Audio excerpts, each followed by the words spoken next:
आज हो रही है दिल्ली के सीएम अरविंद केजरीवाल की रिमांड खत्म। राउज एवेन्यू कोर्ट में होगी केजरीवाल की पेशी। दिल्ली हाई कोर्ट में अरविंद केजरीवाल को सीएम पद से हटाने की याचिका, आज होगी सुनवाई। आज केजरीवाल के समर्थन में प्रदर्शन कर सकती है आम आदमी पार्टी, बदले में बीजेपी भी कर सकती है प्रदर्शन।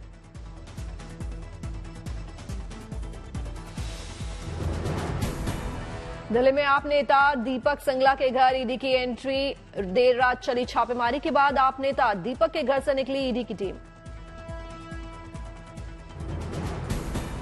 गोवा के 4 आप नेताओं को ईडी का समन, आज पेशी के लिए बुलाया। बीजेपी ने 7वीं लिस्ट की जारी। महाराष्ट्र और कर्नाटक से एक उम्मीदवार का ऐलान। अमरावती से नवनीत राणा बीजेपी के टिकट पर लड़ेगी चुनाव। नवनीत राणा राज्य भाजपा अध्यक्ष चंद्रशेखर बावनकुले की मौजूदगी में बीजेपी में शामिल हुई। हनुमान जी की मूर्ति की गई भेंट।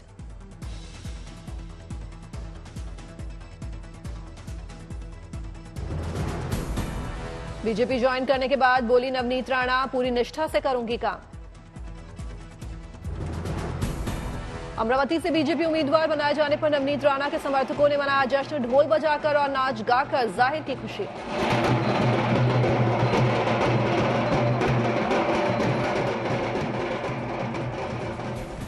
लोकसभा चुनाव के लिए बीजेपी ने 12 राज्यों के 15 प्रभारी और सह प्रभारी नियुक्त किए। ओपी धनखड़ को बनाया दिल्ली का प्रभारी। रमेश बिदुड़ी को यूपी में दी बड़ी जिम्मेदारी। महाराष्ट्र में एनडीए में सीट बंटवारा फाइनल, सूत्रों के हवाले से खबर। बीजेपी 28, शिवसेना 14, एनसीपी 5 और आरएसपी 1 सीट पर लड़ेगी चुनाव, आज हो सकता है ऐलान। यूपी लोकसभा चुनाव के पहले चरण के लिए 109 उम्मीदवारों ने दाखिल कराए नामांकन। कुल 155 उम्मीदवारों ने भरे नामांकन। पहले चरण के लिए नामांकन वापस लेने की आखिरी तारीख 30 मार्च। पहले चरण में 8 लोकसभा क्षेत्र में होंगे चुनाव। आज यूपी के दूसरे चरण के चुनाव के लिए नोटिस जारी। आज 11 बजे से दूसरे चरण के लिए प्रत्याशी भर सकेंगे नामांकन। 4 अप्रैल तक दूसरे चरण के चलेंगे नामांकन। दूसरे चरण के लिए नाम वापस लेने का आखिरी तारीख जो होगी वो 8 अप्रैल होगी। पहले दौर के चुनाव के लिए उम्मीदवारों ने बुधवार को किया नामांकन। कई दिग्गज नेताओं ने भरा पर्चा।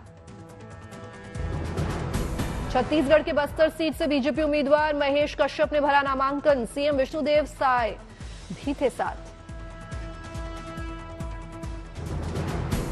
कांग्रेस उम्मीदवार कवासी लखमा ने भी बस्तर सीट पर भरा नामांकन। पूर्व सीएम भूपेश बघेल भी रहे मौजूद।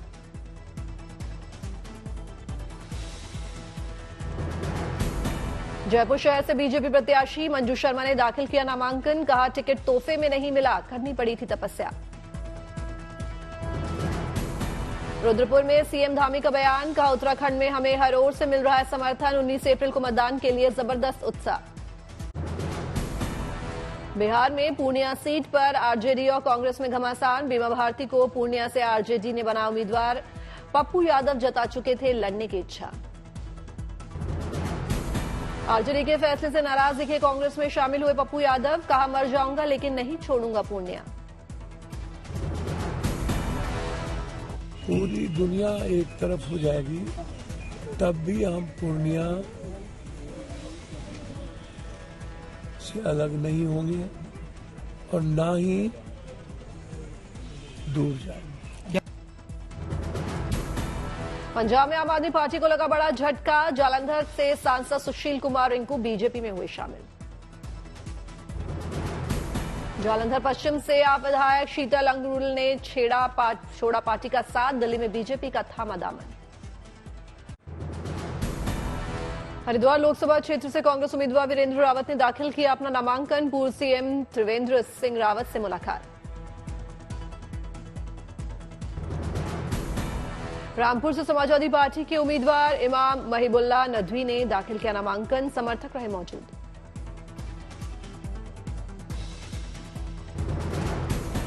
तमिलनाडु के नीलगिरी लोकसभा क्षेत्र से डीएमके उम्मीदवार ए राजा ने लोकसभा चुनाव के लिए दाखिल किया नामांकन। समर्थकों ने की आतिशबाजी। कानपुर से बीजेपी प्रत्याशी को नहीं पहचान पाए पार्टी के कार्यकर्ता। स्वागत के समय किसी और को रमेश अवस्थी समझकर पहनाई माला। पश्चिम बंगाल के जलपाईगुड़ी क्षेत्र से बीजेपी उम्मीदवार जयंत कुमार राय ने दाखिल किया नामांकन। जिला मुख्यालय पहुंचने पे किया शक्ति प्रदर्शन। महाराष्ट्र में शिवसेना यूबीटी ने जारी की 17 उम्मीदवारों की पहली सूची। मुंबई दक्षिण से अरविंद सावंत को टिकट, सांगली से उद्धव ठाकरे ने चंद्रहार पाटिल को बनाया उम्मीदवार। शिवसेना यूबीटी ने अनिल देसाई को मुंबई साउथ सेंट्रल से दिया टिकट। यहां से कांग्रेस वर्षा गायकवाड़ को बनाना चाहती थी उम्मीदवार। मुंबई नॉर्थ वेस्ट सीट से उद्धव ठाकरे ने अमोल कीर्तिकर को दिया टिकट। नॉर्थ वेस्ट सीट पर लंबे अरसे से कांग्रेस नेता संजय निरुपम ठोक रहे थे दावा। मुंबई की नॉर्थ वेस्ट सीट से टिकट कटने पर कांग्रेस नेता संजय निरुपम नाराज। आलाकमान को दी सीधी चुनौती, कहा मेरे पास है विकल्प, 1 हफ्ते करूंगा इंतजार। है और भ्रष्टाचार करूंगा। मैं साफ साफ कहना चाहता हूं कि मेरे सामने अब सारे विकल्प खुले हैं। मैं विकल्पहीन स्थिति में नहीं हूं। मेरठ से बीजेपी उम्मीदवार अरुण गोविल ने शुरू किया प्रचार अभियान। सीएम योगी भी हुए शामिल। लोगों ने किया शानदार स्वागत, लगाए मोदी मोदी के नारे। अपनी पहली जनसभा में अरुण गोविल ने कहा, जय श्री राम के नारे लगाते हैं तो बढ़ जाती है मेरी जिम्मेदारी। मुझे मेरे जन्मस्थान से लोकसभा जाने का मिला है मौका। ने रामायण में जो मुझे स्नेह दिया, जो दुलार दिया, जो इज्जत दी, जो सम्मान दिया, उसने आज मुझे यहां अपने जन्म स्थान पर वापस पहुंचा दिया है। अरुण गोविल के साथ प्रचार करते हुए सीएम योगी ने कहा, 500 साल बाद अवध में रामलला ने होली खेली। धारा 370 हटी तो इस बार हर बूथ पर 370 वोट ज्यादा दीजिए।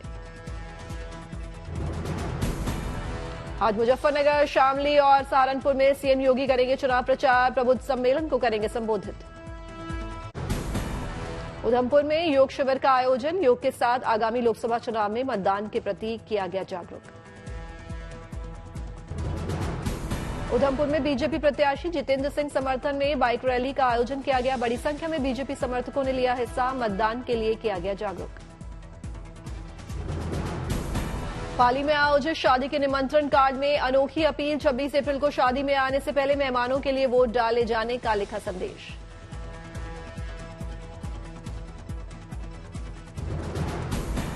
इंदौर में मतदान को बढ़ावा देने के लिए जिला निर्वाचन अधिकारी की अनोखी पहल। कहीं रंगोली तो कहीं मेहंदी बनाकर महिलाएं एक दूसरे को दे रही हैं वोटिंग का संदेश। नोएडा में रजिस्ट्री को लेकर लोगों का अनोखा कैंपेन। लंबे समय से रजिस्ट्री की लड़ाई लड़ रहे सोसाइटी के लोगों ने नो रजिस्ट्री नो वोट का लगाया नारा।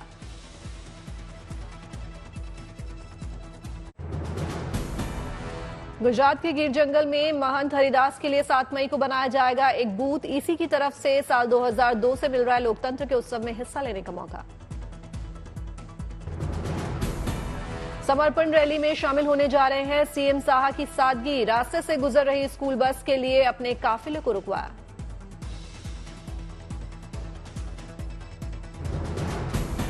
लोकसभा चुनाव को लेकर दिल्ली के प्रिंट कारोबारियों के खिले चेहरे। कई राजनीतिक दलों के झंडों समेत चुनाव प्रचार सामग्री के आ रहे हैं ऑर्डर।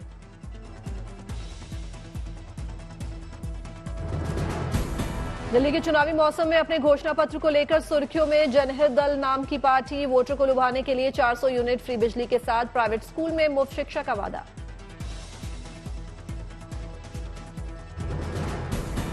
सतारा में बीजेपी के लोकसभा प्रत्याशी उदय नराजे भोसले का भव्य स्वागत। बीजेपी कार्यकर्ताओं ने की फूलों की बारिश।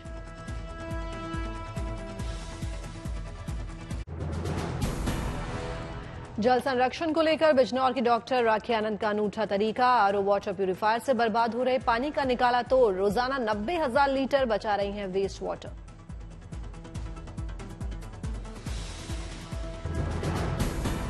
शाहजहांपुर में कृष्ण भक्त की भावुक कर देने वाली आई तस्वीर। नहलाते वक्त लड्डू गोपाल की गिरी मूर्ति। मायूस हुआ युवक। लड्डू गोपाल को अस्पताल लेकर पहुंचे युवक को भरोसा देते दिखे डॉक्टर।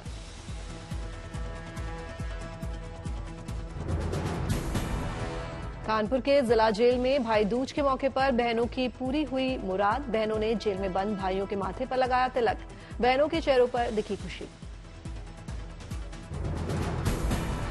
ब्रेन सर्जरी के बाद दिल्ली के अपोलो अस्पताल से डिस्चार्ज हुए आध्यात्मिक गुरु सदगुरु जगी वासुदेव। लोगों ने सदगुरु का ओम शंभू का उद्घोष कर किया अभिनंदन। सदगुरु ने हाथ जोड़कर जताया आभार। हैदराबाद के बाल कंपेट येलम्मा मंदिर पहुंची नीता अंबानी। भक्तिभाव से की पूजा अर्चना। मनसा में सिंगर सिद्धू मूसेवाला के पिता मना रहे हैं खुशी। बच्चे के जन्म के मौके पर गुरुद्वारे में नीम बढ़ने की निभाई रस्म। पारंपरिक गीतों पर झूमी गांव की महिलाएं।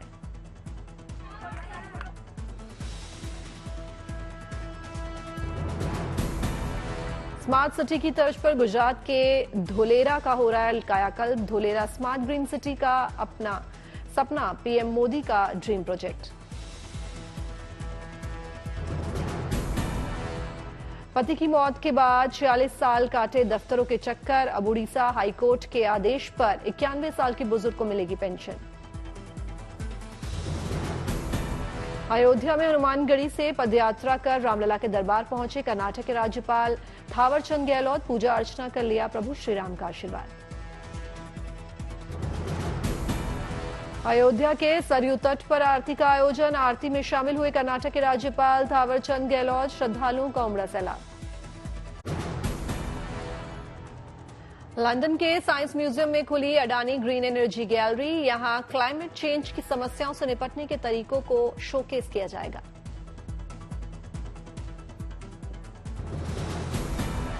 केंद्रीय मंत्री नितिन गडकरी का बड़ा बयान। कहा जल्द ही सरकार टोल टैक्स कलेक्शन सिस्टम को पूरी तरह से बदल देगी। सैटेलाइट से कटेगा टोल टैक्स। गुजरात के छोटा उदेपुर जिले में विश्वविख्यात गैर मेला का आयोजन। मेले में देखी आदिवासी संस्कृति की झलक। विदेशी मेहमानों ने भी मेले का उठाया आनंद।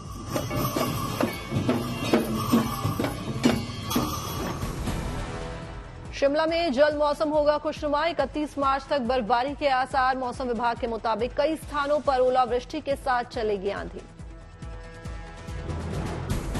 उज्जैन के श्री महाकालेश्वर मंदिर हादसे के बाद बड़ा फैसला। रंग पंचमी के लिए बने सख्त नियम। सभी घायलों को दी जाएगी 1-1 लाख रुपए की आर्थिक मदद।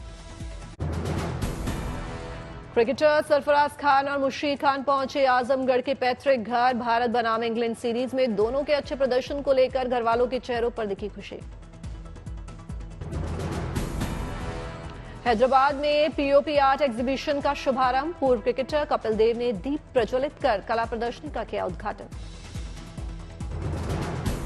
अमरावती में मेघनाथ मेले का भव्य आयोजन। मेघनाथ को आदिवासी मानते हैं आराध्य देवता। ढोल बजाकर निभाई मेले की प्राचीन परंपरा।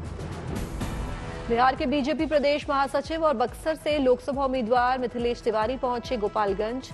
विख्यात थावे दुर्गा मंदिर में पूजा अर्चना कर लिया आशीर्वाद। मथुरा पहुंचे पंडित धीरेन्द्र शास्त्री ने बांके बिहारी के किए दर्शन। मंदिर परिसर में मौजूद श्रद्धालुओं से की मुलाकात। मथुरा के वृंदावन में दक्षिण भारतीय शैली के रंगनाथ मंदिर का 10 दिवसीय ब्रह्मोत्सव शुरू। सोने की पालकी में सवार हुए भगवान रंगनाथ और माता लक्ष्मी। वैदिक मंत्रोच्चार के साथ भगवान रंगनाथ की निकाली गई शोभा यात्रा। बड़ी संख्या में पहुंचे श्रद्धालु भक्ति में झूमे।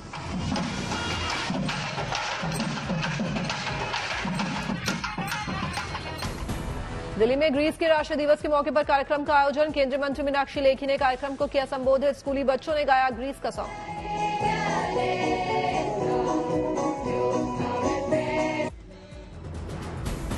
महिला सुरक्षा को लेकर गोरखपुर में बड़ी पहल। यूपी रोडवेज की 330 बस पैनिक बटन से हुए लैस। प्रदेश में चल रही 5000 बसों में भी लगाए जाएंगे पैनिक बटन। श्रीनगर में डीलर्स और उत्पादकों के बीच बेहतर तालमेल बिठाने के लिए सेमिनार का आयोजन। बड़ी संख्या में पहुंचे डीलर्स को किया गया जागरूक। काशी वालों के लिए गुड न्यूज। अप्रैल से मिलेगी काशी विश्वनाथ के मंदिर में दर्शन के लिए अलग से सुविधा। नई व्यवस्था के तहत बगैर भीड़भाड़ के आराम से दर्शन कर पाएंगे श्रद्धालु। काशी विश्वनाथ मंदिर प्रशासन ने तैयार किया ब्लूप्रिंट। गोरखपुर में हुआ सुपरस्टार रवि किशन की फिल्म महादेव का गोरखपुर का भव्य प्रीमियर। अमेरिका, मॉरिशस समेत पूरे भारत में होगी रिलीज। 29 मार्च को रिलीज होगी महादेव की गोरखपुर। ये पहला मौका है जब भोजपुरी सिनेमा के इतिहास में कोई फिल्म इतने बड़े बजट के साथ होगी रिलीज। मलेशिया के कुआलालंपुर में विदेश मंत्री अजय शंकर ने भारतीय समुदाय के लोगों से की मुलाकात। कार्यक्रम को किया संबोधित। प्राण प्रतिष्ठा की तर्ज पर अयोध्या में राम जन्मोत्सव की तैयारी शुरू। बेहद खास होने वाला है इस बार का श्री राम जन्मोत्सव। राम जन्मोत्सव को भव्य बनाने के लिए राम मंदिर ट्रस्ट के साथ यूपी सरकार भी तैयारी में जुटी। बड़ी तादाद में राम भक्त आएंगे अयोध्या। बीड़ लोकसभा क्षेत्र से बीजेपी उम्मीदवार पंकजा मुंडे पहुंची आरंगपुर। कीर्तन कार्यक्रम में की शिरकत। बीजेपी नेता पूर्व लोकसभा स्पीकर सुमित्रा महाजन ने दिल्ली में राष्ट्रीय खो खो चैंपियनशिप का किया शुभारंभ। खिलाड़ियों को किया संबोधित। देवघर में गांव चलो अभियान के तहत मधुपुर पहुंचे सांसद निशिकांत दुबे। लोगों से की मुलाकात। नीदरलैंड से लेकर अमेरिका तक भारतीय फलों और सब्जियों की दुनिया भर के बाजारों में बढ़ी डिमांड। अप्रैल फरवरी में भारत ने $2.79 अरब के मुकाबले $3.22 अरब का निर्यात किया। ब्रांड फाइनेंस इंश्योरेंस के मुताबिक एलआईसी दुनिया का सबसे मजबूत बीमा बॉन्ड ब्रांड है। रिपोर्ट के मुताबिक ग्लोबल बीमा जगत में चीनी कंपनियों का दबदबा बरकरार। 50 करोड़ रुपए या इससे ज्यादा कीमत के सुपर लग्जरी घरों की बिक्री 51% बढ़ी। जेएलएल इंडिया के मुताबिक 2023 में बेचे गए 45 सुपर लग्जरी घरों में से 14 लग्जरी घर 100 करोड़ रुपए या इससे भी महंगे थे। आरबीआई के पूर्व गवर्नर रघुराम राजन ने ग्रोथ हाइप को बताया भारत की गलती। विकसित भारत के विजन को नॉनसेंस कहते हुए वर्कफोर्स एजुकेशन में सुधार को सबसे बड़ी चुनौती बताया। अप्रैल जून तिमाही में विज्ञापन बजट में 80% तक बढ़ोतरी कर सकती है कंपनीज। आम चुनाव, आईपीएल और T20 वर्ल्ड कप के चलते व्यूअरशिप में बढ़ोतरी का अनुमान।